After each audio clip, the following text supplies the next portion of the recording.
the director of the Africana Institute here at Essex County College, and I'm going to, we're going to do a couple of things. We're going to start off with libations. We're going to invite the president up to say a few words. So before we do all that stuff, I just want to myself say thank you all for showing up. And then I'm going to give a little background on this whole program that we have here, why we do it, because I think it's important that you know what we've been doing. This is the 12th annual, so it's important that you know what we're doing and why we're doing what we're doing. We're going to have a fabulous program here. And so as we get started here, let me just invite our president up to say welcome, and I want to welcome all the people online. I see our former president up on there, Dr. Yama. Y'all look up, you see, let's give Dr. Yama a little welcome here. Also, we have Professor Turner. We have a lot of faculty here. We have our chair, Bridgeforth, who's been a stalwart here at Essex County College for a long time. So we're excited. I just got to get one thing set on the computer because we got a lot of people coming online. We want to make sure that everybody, we have people all the way from Ghana, from Nigeria, from Burkina Faso, all online. You're at Essex County College. How many students do we have in here? Look at that. That's what I'm talking about. All right, look at this. And how many alumni we got in here? And online. I see some alumni online. Very good, very good. Glad to see you all here. So before we do libations and everything, I want to invite up Dr. Boachi, who is the president of Essex County College, to give a few words of greeting. Dr. Boachi. Good morning. Good morning. Good morning. Yes, thank you very much. Thank you, Dr. Kafani, and everyone. Today is a special day, and it's also a special month because we are celebrating our Black History Month. And sometimes, because we get busy, some of these events and activities that we put in place at the college here and around various institutions, people get to forget about them, and sometimes we don't get ourselves involved or engaged enough. But today, an hour that we're going to spend here, I believe each one of us will leave with a new vision or a refreshed mind, because you may have not celebrated Black History Month like you're going to see today. If we talk about the Black history, it goes back to the Negro time. And once we talk about the Negro time and the Negro week and the events and activities they put in place, then one person's name comes out, Marcus Garvey. And if we've been reading history about Marcus Garvey, now today we're going to hear a different perspective once we have his own son here with us, Dr. Julius Garvey. Let's welcome him with a big round of applause.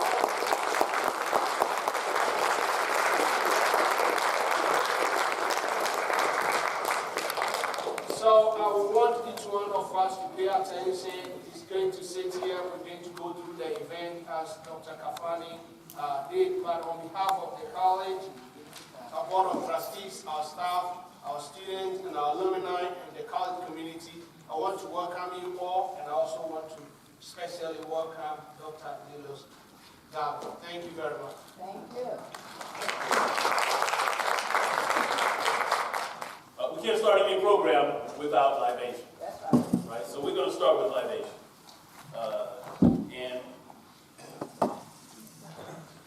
how many of you know what libations is? Okay, so there's a bunch of you who don't, so good. So it's our time to explain to you a little bit about libations. Libations is we pour water to pay tribute to our ancestors, those who came before us and made it possible for us to be here today. We want to do so in a way that some people in the past will, in other places, use alcohol. They may use gin or schnapps or all kinds of different alcohols. In some places they may break coconut. But pouring libations is a tribute to and paying respect to and recognizing the contributions of our ancestors who made it possible for us to be here today. And so as we do pour libations, we asked everybody to participate, and as you do that, you're going to be calling the names of some of your ancestors, some of the elevated ancestors, and we ask you to say Ashe. And Ashe means so be it. It also speaks about power. And we want you to evoke let that resonate in the room, because we say that once we do so, that this room, this space will be transformed. And it's up to you to transform the space. Can we do that? Ashe. Well, y'all missed the assignment. Ashe. All right, so we pour libations. We know our ancestors come from all the directions. So from the north, Ashe. Ashe. The south, the east, and the west. Our ancestors are deep and wide, from the past, the present, and those that they span the test of time. And we know that because of their contributions, that their DNA is within us. Their vital blood source is within us. And we know that the energy that they bring to us is a representation of who and what we are. And so, in recognition of that, we want you all to understand that there's only but one time. And so we say that we pour libations for those from the past, the present, and those yet to come.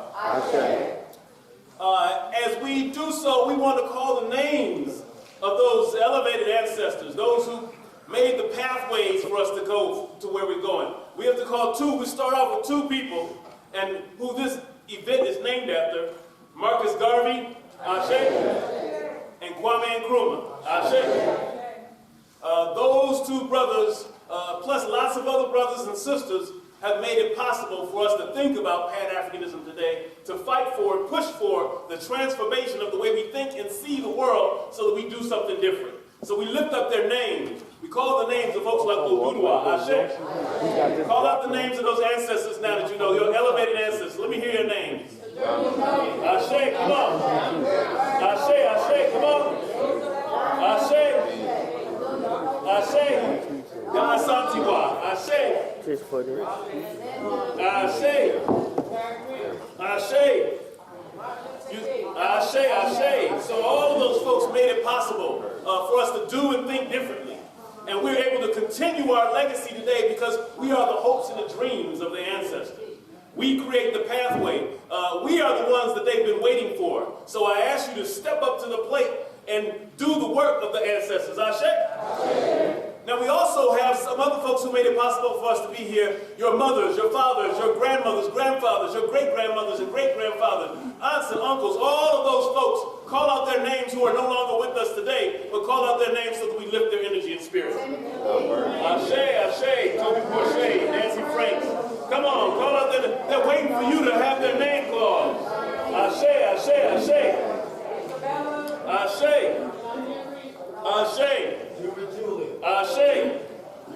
You see, as we call out their names, we uplift their energy and spirit. We make sure that the words that they spoke reverberate in the space that we're in. And as we reverberate, we change the ether in the air.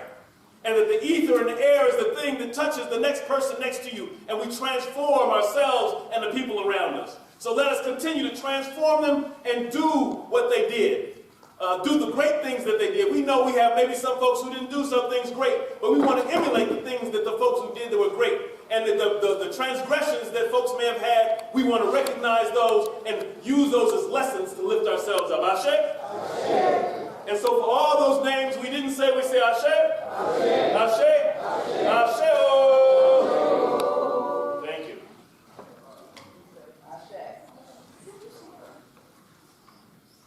Now, as we continue here, a couple of things I want to do before we move on. And first and foremost, we have to ask permission for the elders to begin. Thank you, Bob. We appreciate you. We always ask permission for the elders when you're doing something that's in the community, that you ask permission for the elders. And if they said no, you have to have a conversation as to, well, what do I have to do to move forward, right? And so we recognize their presence. We recognize the things that they've done that created the pathway for us to be here because they're still striving to move that needles, right? They're still striving to transform things. I'm going to ask everybody, please make sure you turn your cell phones off, and so we don't want any interruptions. This is we don't really necessarily realize what today is. I actually even have a special guest here for you today, too. I'm going to ask him to come up before our keynote speaker, say a couple of brief words. We have so many folks in the audience today, both on the screen and here in the audience. We have our Board of Trustee member here. We're going to give a Board of Trustee member a little. Let's give him a round of applause. We have community folks. We have stalwarts in the community like Baba Zaid. Let's give him a round of applause. We have Cheryl, who has started the Jersey City Carnival. We have Sister Zul Latif, who's been doing dance and martial arts here in Newark for decades. Right? So we have a lot of folks who've been doing stuff here, and we appreciate your presence. And then we have New Direction 360 in the house. Where is New Direction 360? Where you guys at? And they're doing stuff in the community, transforming. Right? We got Newark Anti-Violence Coalition. We got all kind of folks here that speaks volumes about what today is about. And so before I invite our next guest up, I just want to take a few moments to talk about why we've been doing this. So this started with a lecture by Dr. Zizwe Poe, who is a good friend and mentor of mine from when I was back at University of California, Santa Cruz. And he's now the director of the Africana Studies program at Lincoln University. He's an expert on Nkrumahism. I wrote a book on Kwame Nkrumah.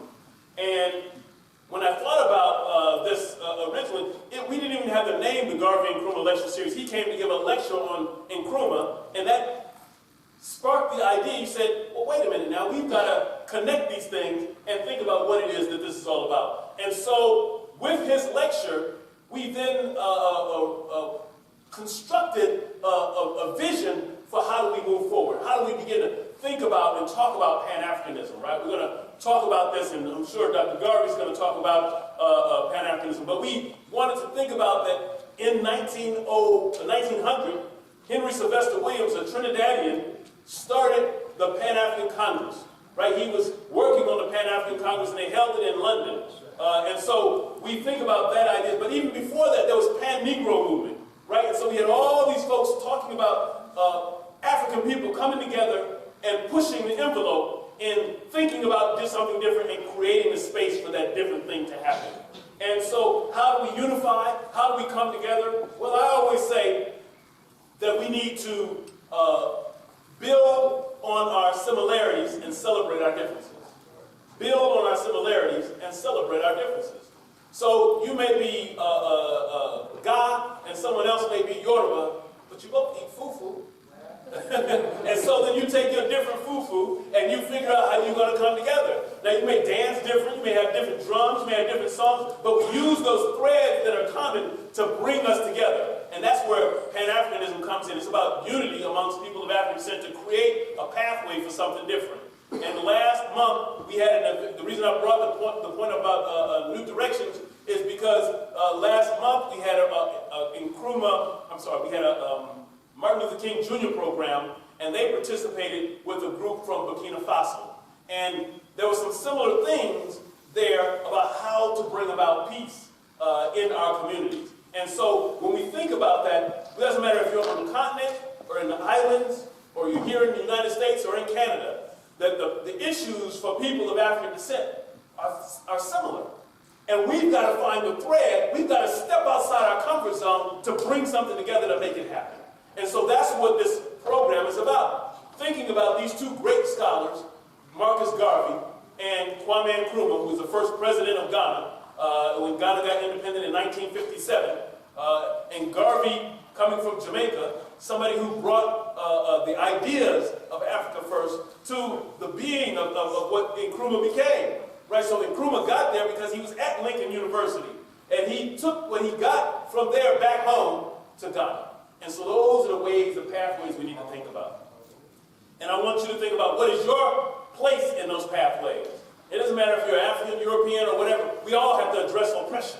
How do we change the reality of lack of food and lack of resources? We have the ability to do that if we think outside our comfort zones and then begin to do outside our comfort zone. And that's what I'm tasking us all to do, is to do something different and think something different. And I'm going to end on this because I'm now also working on the 9th Pan-African Congress, which is going to be held in Togo later this year. And so those of us who are on the committee organizing the 9th Pan-African Congress, we're helping to bring these ideas into fruition yet again. And there's other Pan-African meetings going on all around the world. And I'm saying that these are great. There doesn't need to be one Pan-African movement. It needs to be a cacophony of Pan-African ideas and movements. And as we come together and push the agenda, then you'll know that we're successful in doing the things that we need to be doing. Ashe. So with that said, I want to take this moment to invite up Mark Julian. His father was Herbert Julian, and he was known as the Black Eagle of Harlem. And he's just going to give us a brief hello, came from New York today to be with us, and his father was a Garveyite. And so we're excited to have the two sons who are involved in, their fathers were both involved in the Garvey movement, Garvey and somebody in the Garvey movement helping to do that. If you look up Julius Garvey, Herbert Julian, you'll see all the things that he did to help bring the ideas of Garveyism into being, in addition to all the things that he did. He was a pilot. And so, without further ado, come up briefly to say a couple of words for us. Let's give a round of applause to Mark Julian. Wow. Greetings, everyone. Greetings. Thank you. I'm not going to take a long time. I just want to say thank you that so deeply honored to Dr. Kalfani, Dr. Billy Tuma, who is more than just a friend, he's family, and also to the eminent Dr. Garvey here. My father was very important to me, and to history, and to our culture. And to stand here in the presence of this amazing man, 100 years after our fathers met. It's historic, and it's so very relevant. And to say that I'm humbled and honored is a great understatement. To stand here before all of you, wonderful people, and my life has been a life of service, but I want to do more. I'm my father's only child, and the burden of his legacy is great upon my shoulders. And in this late stage in life, I feel it's important to bring his story, his legacy, back into the discussion table, and also be of service to others. It's not just about my father, his legacy, but my contribution to other movements. And I heard briefly about everything that everyone else is doing and a part of. And I want to be of service to you. And I want to be able to bring my father's legacy into the 21st century in service to whatever movement is prevalent and whatever movement is needed. So without further ado, I just want to say thank you so much once again for allowing me to be in your presence, and also to Dr. Garvey as well. And if anybody wants to talk and discuss anything, I'm open. My doors are open, my heart is open, my soul is open. Thank you.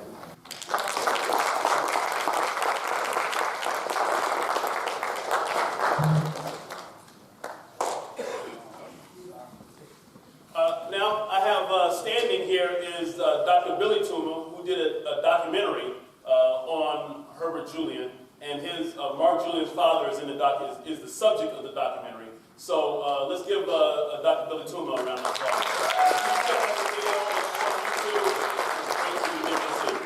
Now we're going to show a brief clip of some of the words of Marcus Garvey. Now I don't think this is Garvey speaking. I think this is the brother. What's the brother's name? Always does your father's.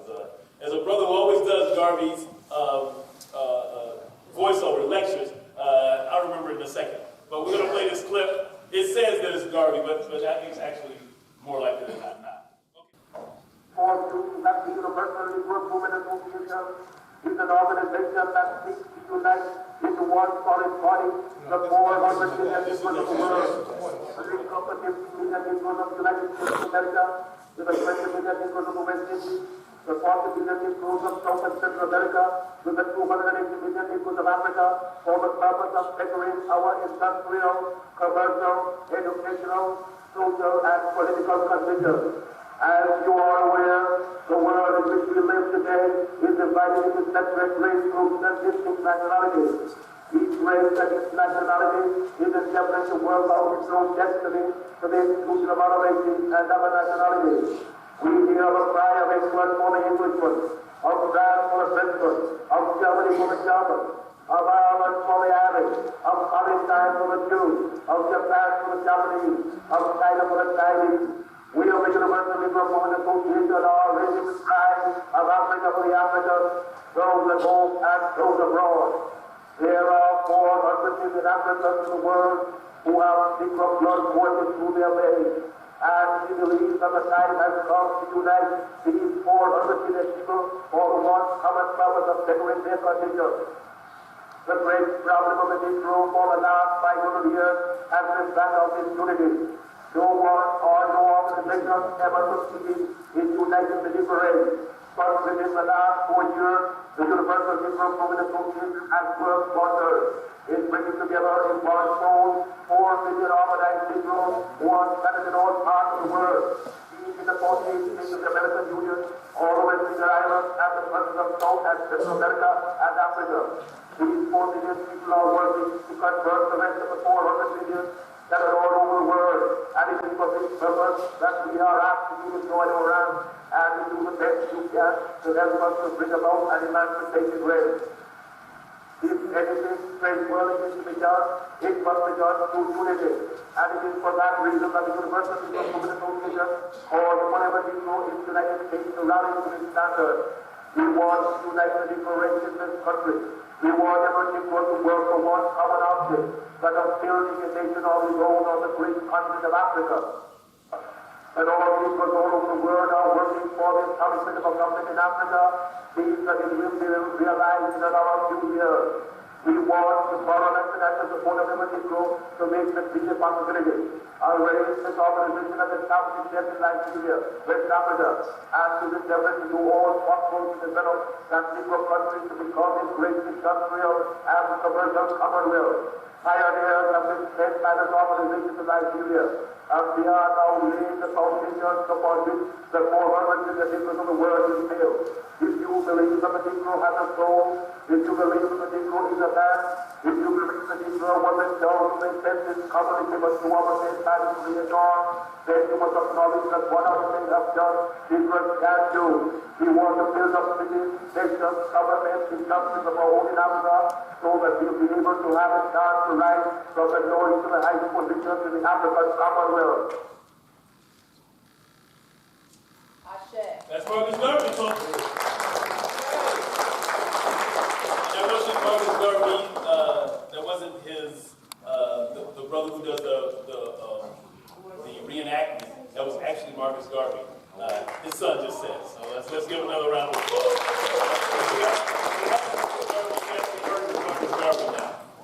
So I want to take this time to once again thank you all. Some of you came in a little bit later. My name is Dr. Kalfani. I'm the director of the Africana Institute, professor of sociology and African studies here at Essex County College, and I'm honored to be here with you today. Welcome to the 12th annual Marcus Garvey Nkrumah Lecture Series. Today, yes, thank you. We are welcoming here today surgeon and medical professional Dr. Julius Garvey, who was born in 1933 in Kingston, Jamaica. To the Universal Negro Improvement Association, the son of that organization, the founder of that organization, Dr. Marcus Messiah Garvey. He's someone who got all of his degrees, early degrees in Jamaica. He got his high school diploma, and then he went to McGill College in Canada, and he got his MD from McGill. And so then in '61, he became a physician. And so we're excited that not only has he been doing that, but he's also, he took his father's book, Philosophies and Opinion, which was actually written by your mother, or she compiled his speeches. And he took that book and recomposed it, and it now is available. Unfortunately, we don't have it here today, but you can get that book, and maybe we can provide the website, they can get it and everything. And so then he basically, he's going to talk about it some, but he made it a little more accessible. And so we're going to look at those things. He's going to talk to you about the work he's been doing. And one of the most important things that I wanted to talk about is the whole Exonerate Garvey movement. We need to talk about that. We need to work on that. And so without further ado, Dr. Julius Garvey. Let's give him a round of applause.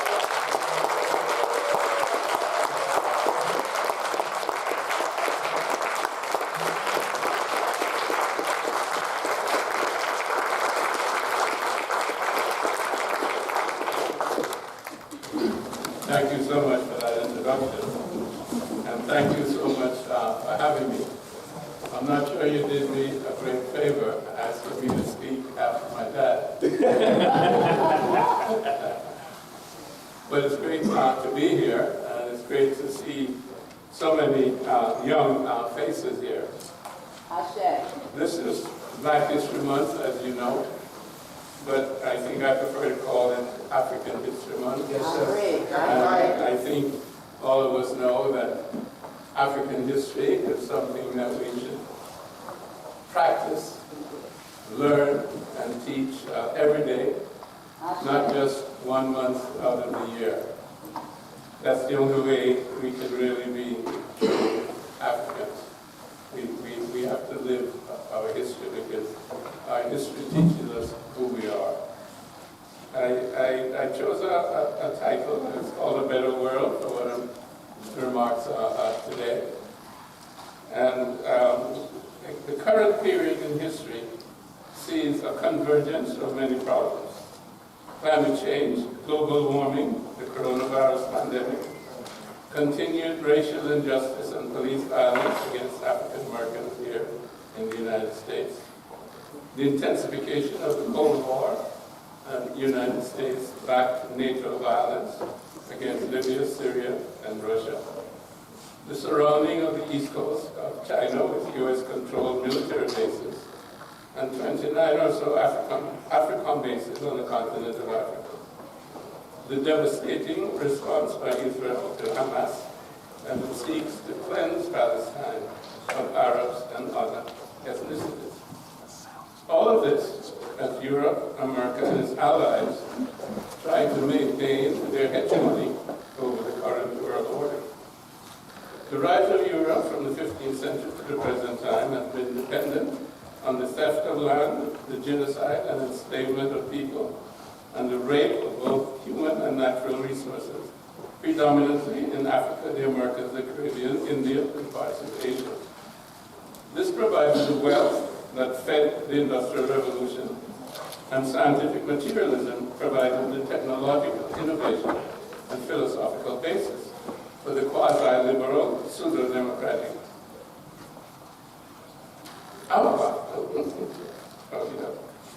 a pseudo-democratic capitalist corporatism that has evolved and currently rules the world. This materialistic science tells us that we are born by accident, live a struggling life for survival in competition for the various physical comforts of life, and then at some unpredictable time we die. This latter event one tries to postpone for as long as possible by any means necessary. In the interim, we scheme to make ourselves comfortable and secure. In the West, certainly here in the United States, you all are the most comfortable generation. Scientific materialism and a globalized economy have brought an abundance of richer comforts.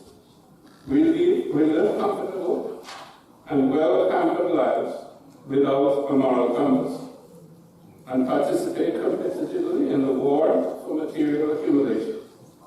The individual characteristic that most guarantees success in this scenario is viciousness. Similarly, nations and races compete against each other, and the one with the most favored survival characteristic will be the winner. That survival characteristic is weapons technology.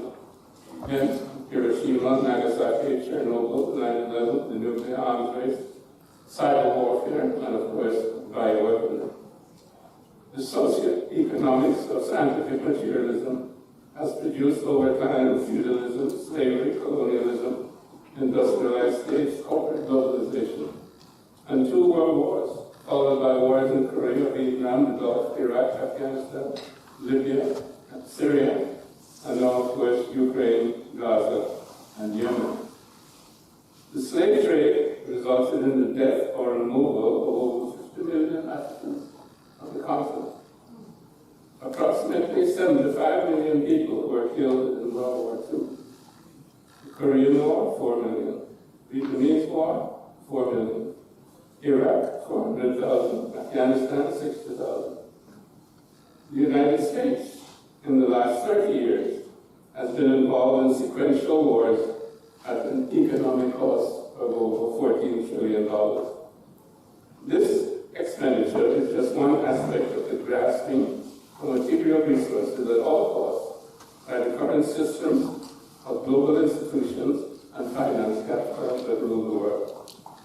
President Eisenhower, back in the day, in the 50s, etc., warned us about the military-industrial complex. It now rules us. BlackRock rules the world. How are these resources that have been accumulated distributed? Well, beginning, there were feudal societies. They gave way to capitalist societies. Capitalism's unequal accumulation of wealth gave rise to communism and socialism. Alongside these socioeconomic changes, we have corporate globalization and the greatest inequality of wealth distribution in the history of the world. 1/5 of the world's population is in so-called developed countries. And this 1/5 uses 3/4 of the world's resources each year. And in those countries, the top 5% owns 80% of the wealth.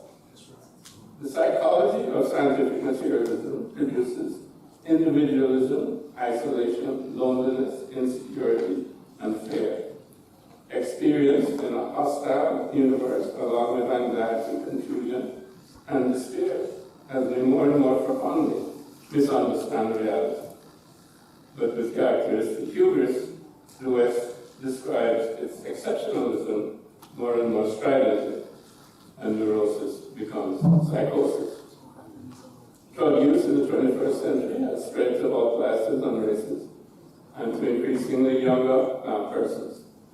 Addiction to alcohol, tobacco, to opioids is now pervasive in Western society. There are uppers for depression, downers for anxiety, and various soporifics to put us to sleep.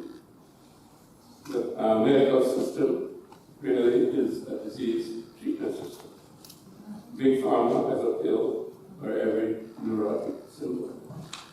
Reductionism, which is the essence of scientific materialism, has brought us to the brink of nuclear disaster, global warming, deforestation, soil depletion, toxic waste and pesticide buildup, and the extinction of many species of plants and animals, both on land and in the ocean. More than 50% of the Earth's species will disappear by the end of this century.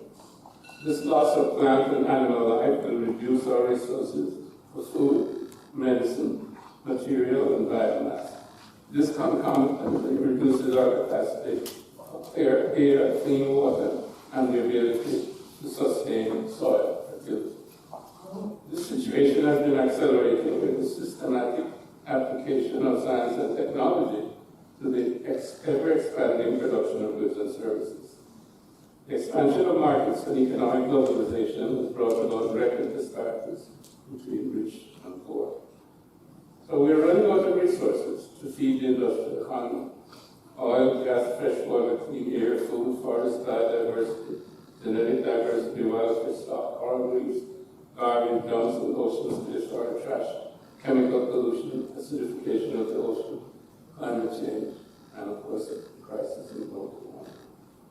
A global crash is fast approaching. Is this progress? Is this progress? Accelerating towards disaster can't be considered as progress. What does human progress mean? Is it simply technological progress? We're moving towards robotics, artificial intelligence, and algorithms.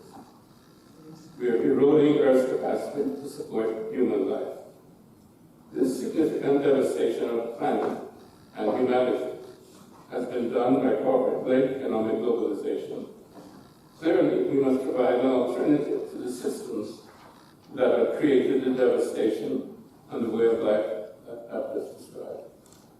Our development cannot be dependent on imitating the same systems that are causing this crisis. So to face the crisis, we have to create new systems. The world is on the cusp of significant change. The new world order will not be dominated by any one great superpower. It will be interdependent and multipolar. China and India are following their own civilizational paths to modernity. Global peace and prosperity requires a new geopolitical consensus on the legitimacy of rules of governance, commerce, trade, human value, justice, and environmental stewardship.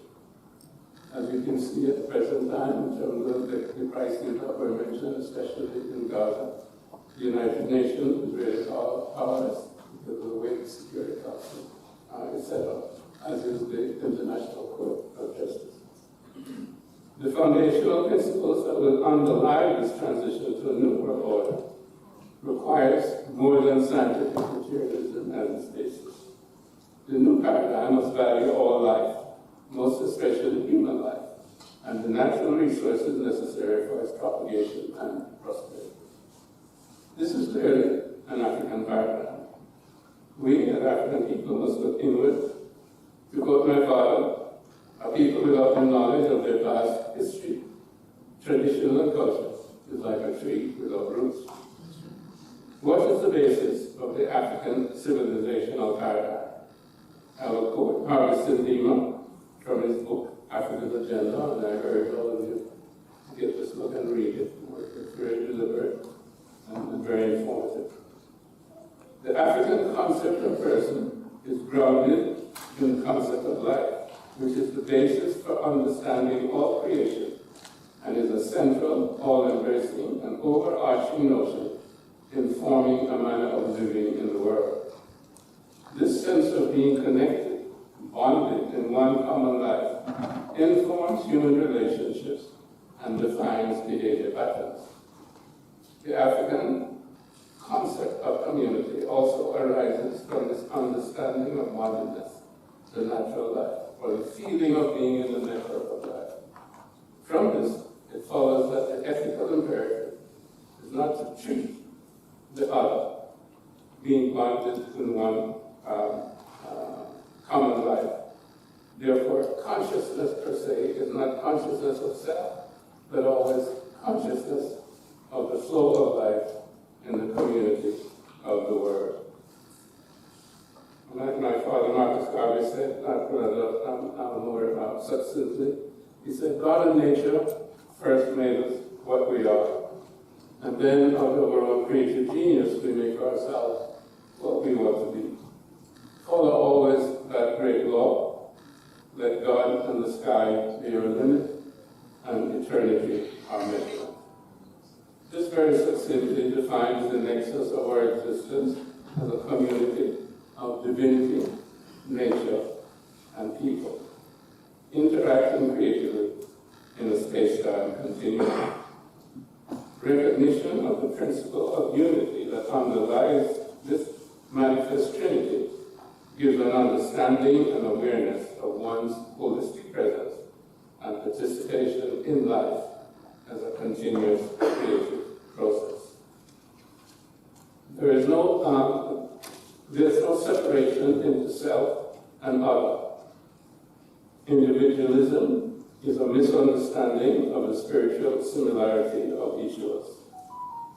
There is no God out there as divinity is in each of us. We see ourselves in the other.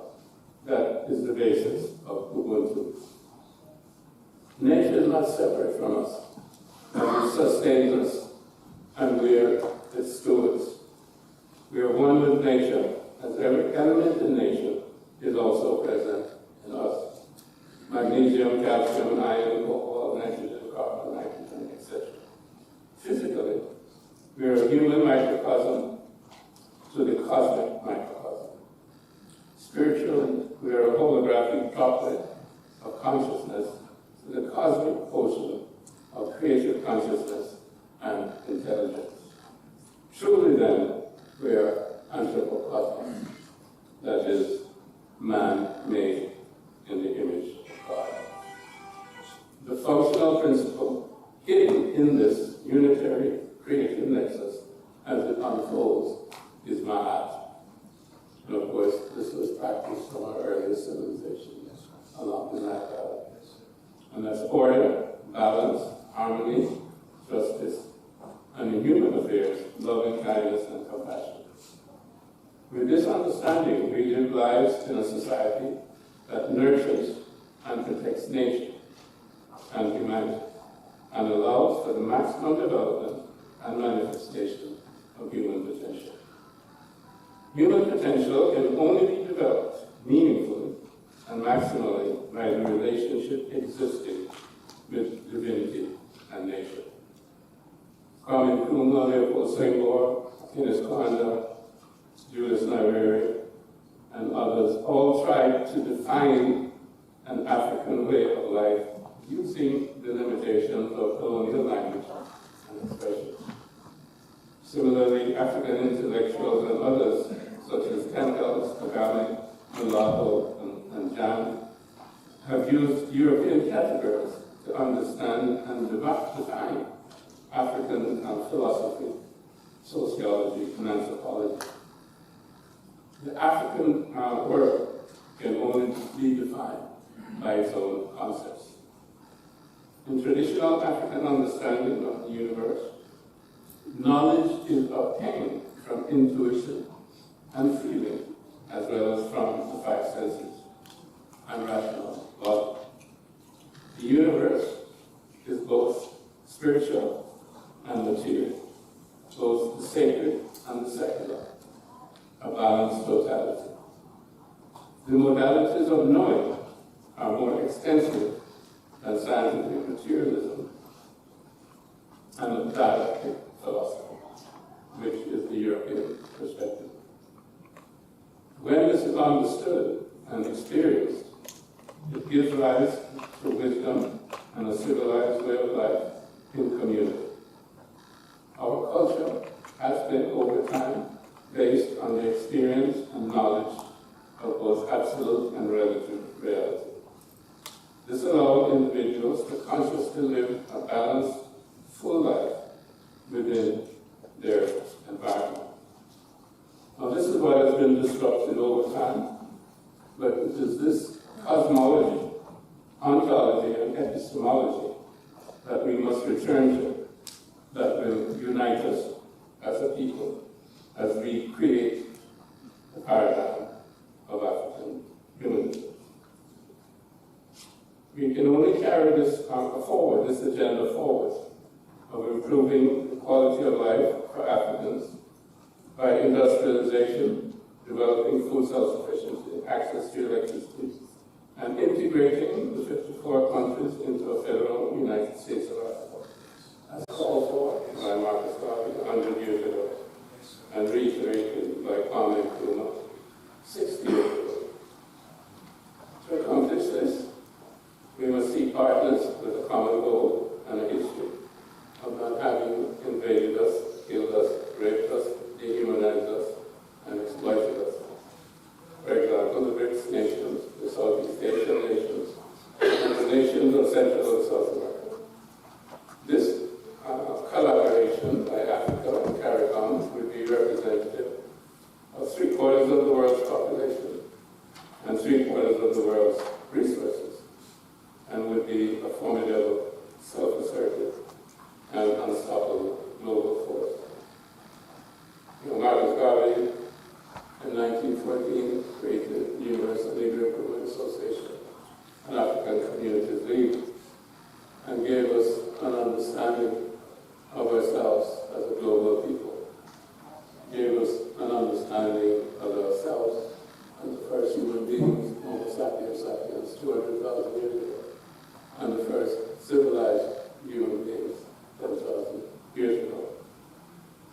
And he said, "Oh, you mighty people, you can accomplish what you will."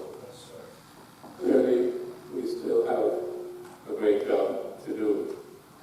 Here in the United States, we are seeing the buying by the Supreme Court of affirmative action.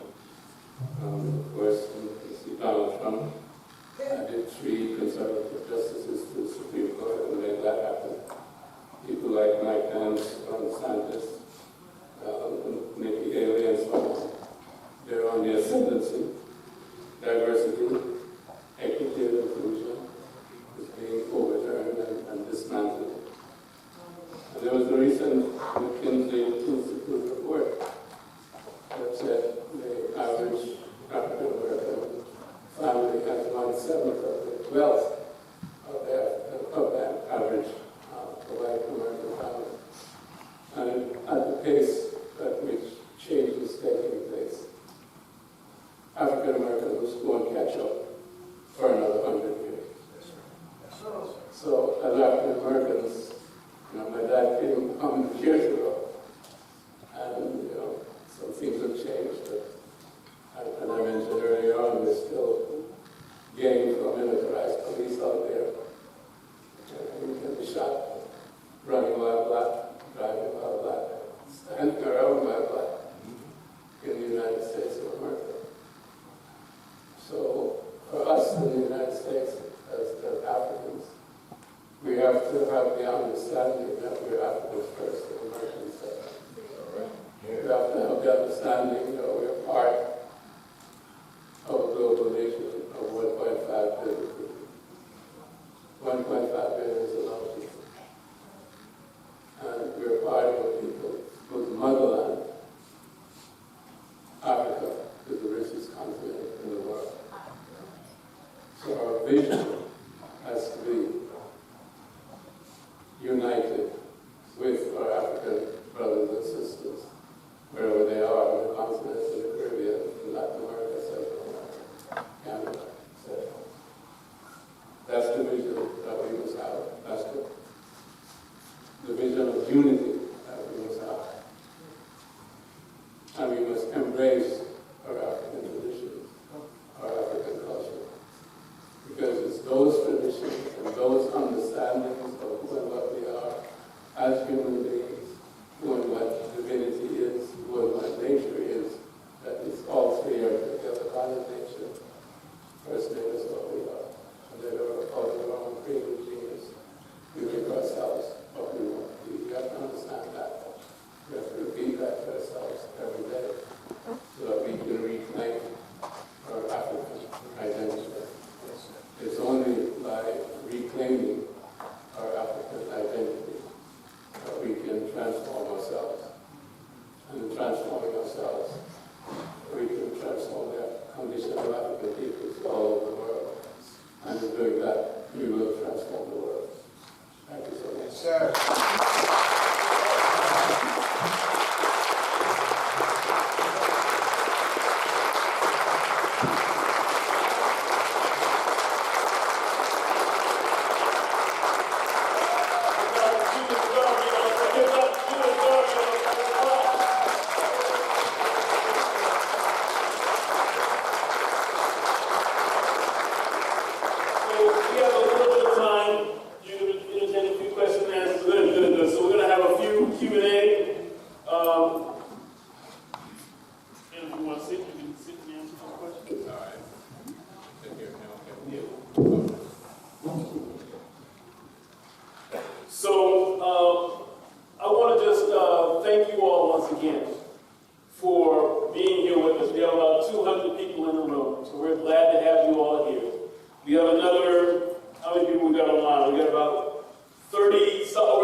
touch into things that we have here at the college that are outside of their maybe normal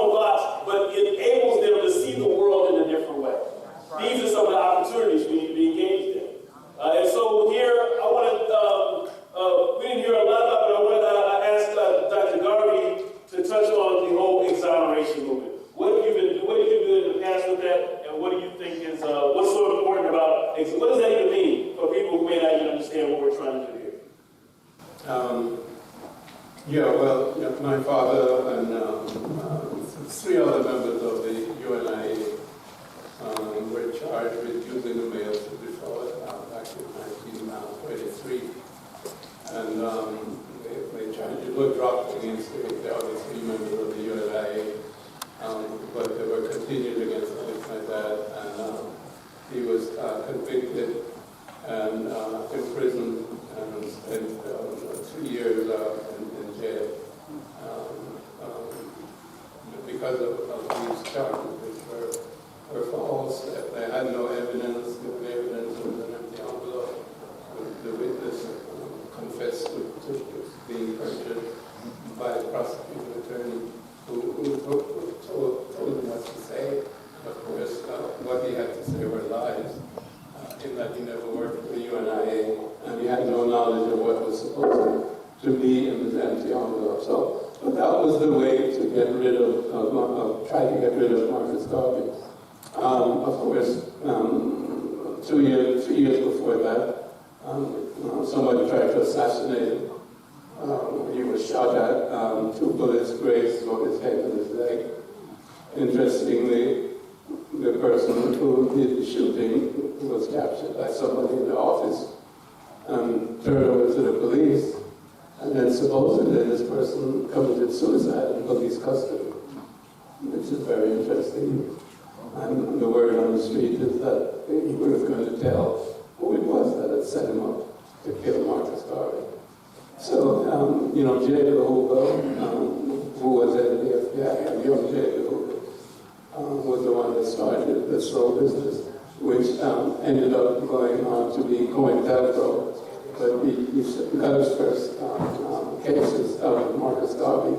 The first black FBI agents were hired to infiltrate the UNIA and the Garvey organization to cause disruption, etc., etc. Very similar to what happened later on in terms of Malcolm X and Martin Luther King and the Panthers and so on. So all of that started back in the day. So we've been trying to get the charges annulled, if you will, or taken off the books. And the way to do that is to get an exoneration through the Congress. This has been going on with significantly since at least 1987 in terms of my participation. And people such as John Conyers and what's the name from New York? Congressman from New York. Over the years, there have been different resolutions before the Congress calling for the exoneration. And now Yvette Clarke, Congresswoman in Brooklyn, has a House resolution again for the Congress. But, this is what happened. Elections come and politicians change. It goes before the House Judiciary Committee and different people are in charge and so on and so forth. So it's been battled back and forth. And it's a little bit, but it's not a little bit. It's very much like HR 40, which has been like back and forth and so on. And we don't know what's going to come out. But we've had writing campaigns. We've spoken to the Commission of our caucus. We made a petition to Obama in 2016, which is the second term. We thought that was an easy one thing to do at the end of the second term. But of course, I don't know his reasons why he didn't do it, but I will try to read his mind, that would be unfair. And we've since now, we didn't try with Trump, but we have since now been trying with Biden, as well as Kamala Harris. We have written, and my law firm has had meetings, etc., with Kamala Harris. And again, so far, they have not been moved, but we're continuing. And, it's something that will happen, hopefully in my lifetime. Yes, maybe we need some student movements to help guard that. We need something to lose the right. Maybe we can get some students out here to work on exonerating Marcus Garvey.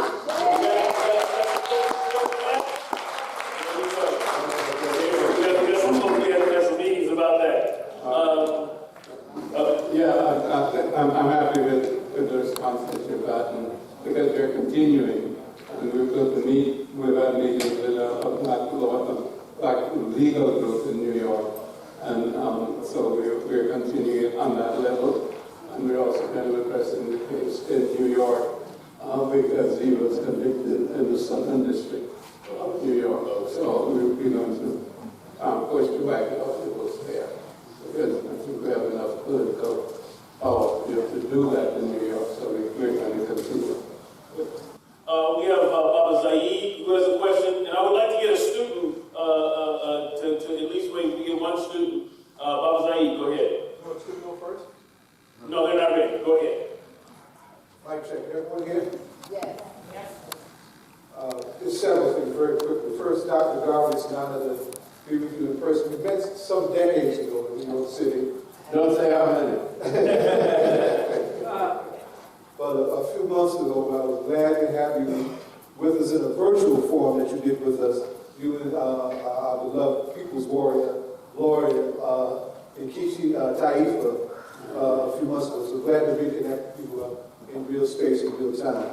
I like She is a real warrior for reparation. Yes, she is. Yes, she is. We're very grateful for her. I'd like for you to share with everyone here just how many incredible organizers came out of the Garvey movement. Yesterday is the anniversary of Malcolm's assassination. I'm the lead organizer for the Malcolm X Commemoration Committee in New York City. Of course, we know that both of his parents were serious Garvey. So we lift up Dad and forget Mom. I'd like for you to share with this young audience some of the great folks who came out of the Garvey movement, and absolutely include your mother and the women who came out of the Garvey movement. And I've decided for the professor here also, we need to work together to build a delegation to go to Togo, and I will work with you closely on that for real. All right? Pan-Africanism will perish. Thank you, sir. It's a pleasure to see you. I said. Before Dr. Garvey answers, since we have people who are starting to leave, I wanted to remind you there was some flyers up top. Where's Akiva? Maybe she went outside. Oh, right in front of me. Okay. Then we have. I want to point out that we have flyers for the March event that's going to happen, which is March the 7th. We have Sister Sheila Brown, who's an attorney, and she's going to come and do a reenactment of Annual Garvey. So that's going to be a wonderful opportunity. I encourage you all to come for this. She's going to give a fiery presentation and challenge you to think and do differently. I said. Oh yes, and the vendors are outside. They've been here, and they'll be back again on the 7th. Yeah, there were a lot of people who came through the Garvey movement or were influenced by the Garvey movement, and it's really impossible to number all of them. I mean, you can start in the Caribbean and say that every leader in the Caribbean that gained independence showed every one of the countries, Barbados, Trinidad, or what have you, were influenced, by back in the 30s, because when he was deported from the United States, a lot of people think he fell off the edge of the world. But no, he created the first political party in Jamaica and the first labor movement in Jamaica. So he influenced Caribbean politics as well. And then, of course, there are all the African leaders who were influenced by him, especially since the 1945 Manchester Conference and so on. And as was mentioned before, Kwame Nkrumah, as well as Nandi Azikiwe, studying at Kingdom University in Pennsylvania, and learning of Garvey here in the United States and embracing his ideology. And while I'm taking it back to Ghana, on the other hand, taking it back to Nigeria, Nandi Azikiwe became the first president of Nigeria. And you have the same thing with Jomo Kenyatta. Jomo Kenyatta was a Garvey even back and he became the first president of Kenya, same thing with Malawi, and so on. And then Carlos Cook, for example, carried on the movement in Ghana, and he helped with maybe a lot of the freedom movements that came through Ghana and were supported by Garveyites there.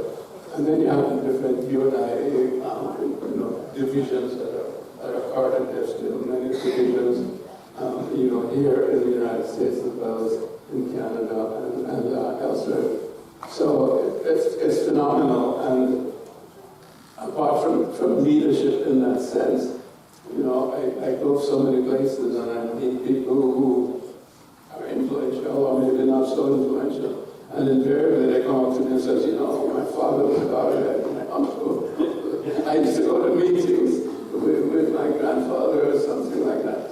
Just like Malcolm said, he used to go to meetings with his dad, and it was a totally different feeling when they got into the Liberty Hall. The men up straight, they had their uniforms on, and they're singing the anthems and so on. And they were real men once they got into the Liberty Hall. So the influence was profound, and it's there in so many different ways that you can't even document totally the influence. But you mentioned Amy, and there are two Amy's, by the way. My dad married Amy Ashford, and that didn't last very long, but she was a co-founder of the UNI back in 1914 in Jamaica.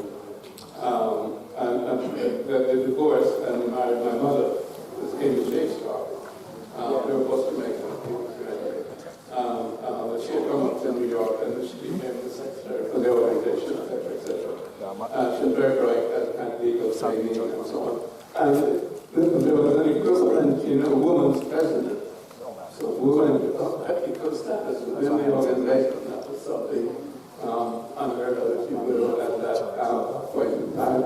So that was the head of what's called the women's movement. People like Henrietta Vincent Davis and others of that ilk. So the Garvey movement was a forerunner in many ways in terms of, you said, the women's movement or female liberation. It's pattern of entrepreneurship. Predated what you might be, called community entrepreneurship. This was started really, social entrepreneurship was really started with the Garvey movement, of course. Nobody called it social entrepreneurship. That's exactly what it was. etc. And the organization of women was outstanding, because they had more than 6 million members at one time. Wait. Can you say how many members there was again? How many was that number? In excess of 6 million. 6 million people. What organization do you know of today that has 6 million members with no internet, no cell phone, right? No Google. So 6 million members of the UNIA, an African organization back in the early 1900s. So we're really just about out of time, because I know a lot of students got other classes they get ready to run to. So you're going to have an exodus of folks. My classes, you need to sign the sign-in sheet before you leave, which is sitting over here. Because I haven't, somebody already did one, good. For my other class, that's for the social problems classes is over here. The social stratification class, the sign-in is over here.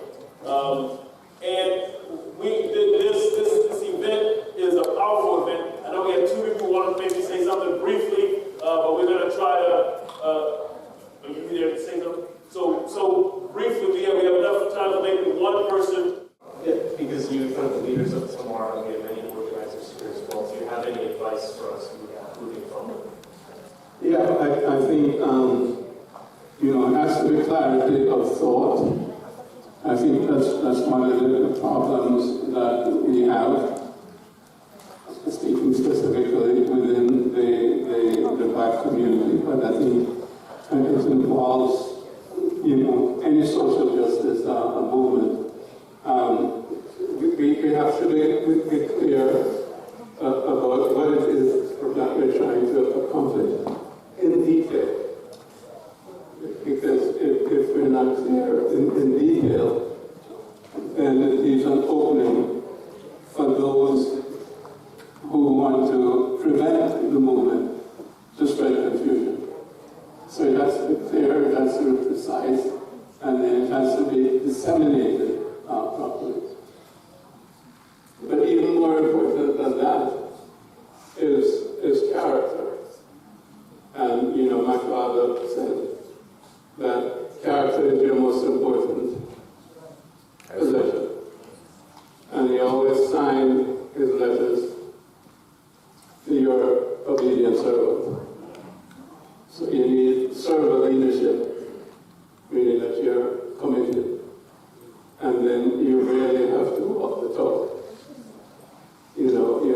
the true to your mission.